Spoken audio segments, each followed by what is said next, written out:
Chicago, 1893. The city stood at the center of the modern world. Millions of visitors poured into Illinois to witness the spectacular World's Columbian Exposition, a celebration of progress, innovation, and the future.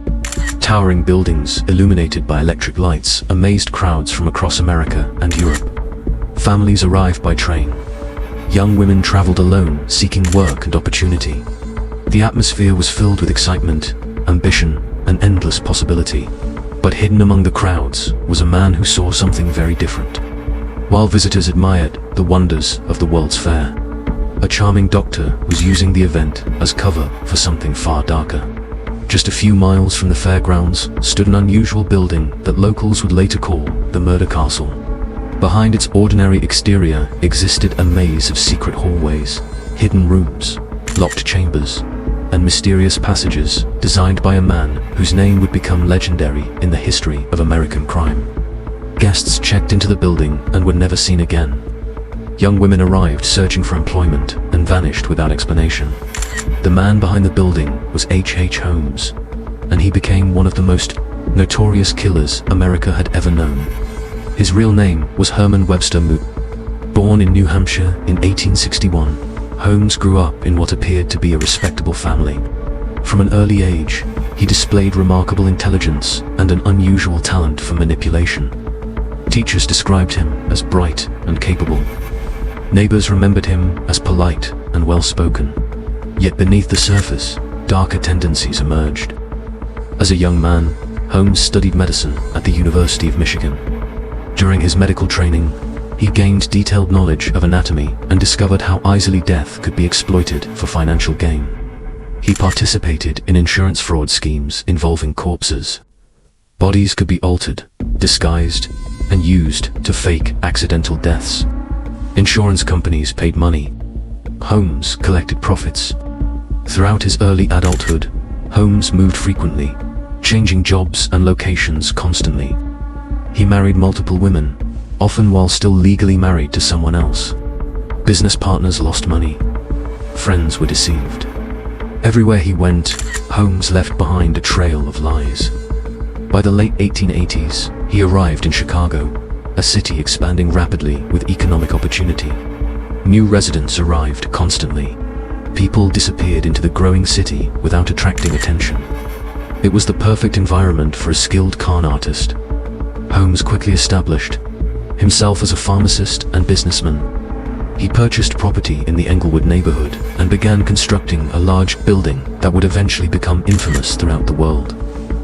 At first glance, the structure appeared ordinary. The ground floor contained shops and businesses. Upper floors included rooms that could be rented to guests.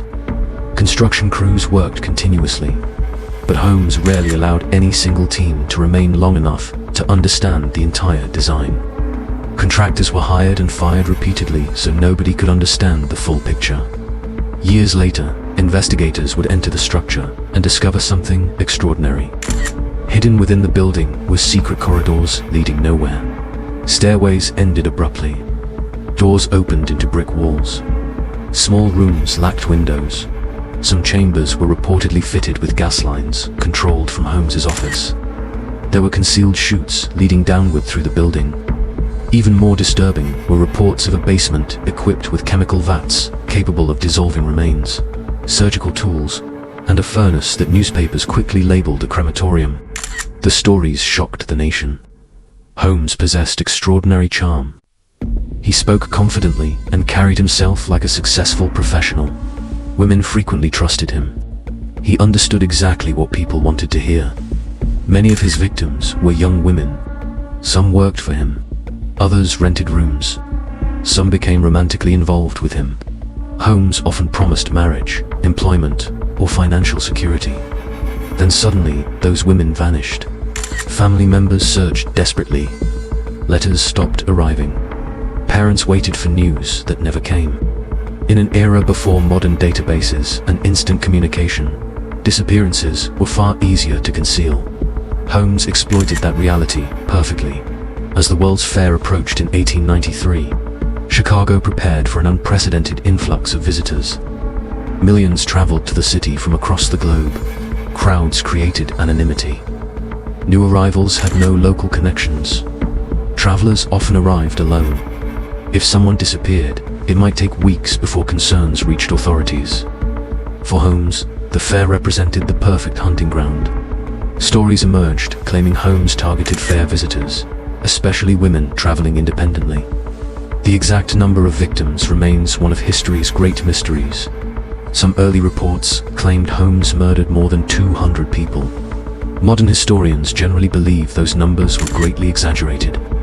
Yet even conservative estimates paint a horrifying picture. Whatever the true total, Holmes almost certainly killed multiple victims while carrying out fraud, deception, and other crimes. Eventually, his empire began collapsing. Financial problems mounted, debts accumulated. Holmes left Chicago and traveled across the country, dragging new victims into his schemes. One of the most significant involved a businessman named Benjamin Petezel. Holmes convinced Petezel to participate in an insurance fraud plan. Instead, Benjamin Petezel ended up dead. The case attracted the attention of a determined detective named Frank Geyer, who quickly realized the investigation extended far beyond insurance fraud. Geyer began tracing Holmes's journey across America in one of the most remarkable investigations of the 19th century. Traveling from city to city, he followed clues through multiple states, interviewing witnesses and reconstructing Holmes's movements with extraordinary persistence. The investigation eventually focused on the missing children of Benjamin Petezel. Alice, Nellie, and Howard Petezel had traveled with Holmes during his schemes. Then they vanished. In Toronto, investigators discovered the bodies of Alice and Nellie Petezel hidden inside a cellar. The children had been murdered while under Holmes's control. Later, investigators found evidence linking Holmes to the death of young Howard Petezel as well. Newspapers across America published shocking headlines describing Holmes as a monster hiding behind the appearance of a gentleman.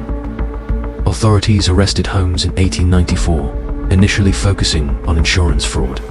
But as investigators dug deeper, evidence connecting him to multiple murders continued emerging.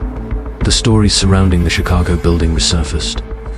Journalists toured the structure and published sensational descriptions of secret rooms and hidden passages. The nickname Murder Castle spread rapidly across the entire nation. Holmes appeared calm throughout the investigation.